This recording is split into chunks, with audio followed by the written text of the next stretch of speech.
கர்த்தருடைய நாமத்துக்கு ஸ்தோத்திரம் உண்டாவதாக. என் மகனே, என் மகளே, அன்பு சகோதர சகோதரிகளுக்கு நான் சொல்வது, மனம் திரும்புவதில் என்றால் என்ன என்று நிறைய பேர் தெரியாமல் இருக்கீங்க.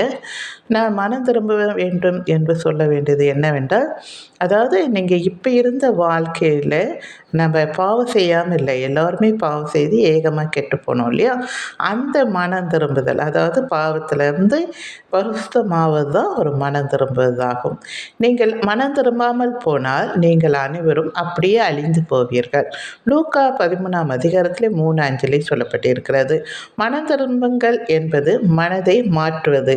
அதன் விளைவாக இதய மாற்றம் மற்றும் திசை மாற்றம் ஏற்படுகிறது. இது நெடுஞ்சாலையில் ஒரு யூட்டர்ன் செய்வது போன்றது.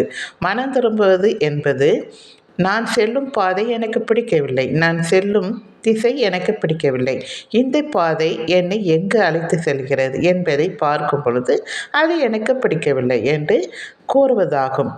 நீங்கள் இயேசுவை உங்கள் இரட்சகராக ஏற்றுக்கொண்டு, பைபிள் கூறுகிறது, அவரை ஏற்றுக்கொண்டவர்கள் எத்தனை பேர்களோ அத்தனை பேர்களும் அவருடைய நாமத்தின் மேல் விசுவாசம் உள்ளவர்கள் கூட தேவனுடைய பிள்ளைகளாகும்படி அவர்களுக்கு அதிகாரம் கொடுத்தார் என்று யோவான் புத்தகத்திலே 1:12 சொல்லப்பட்டிருக்கிறது.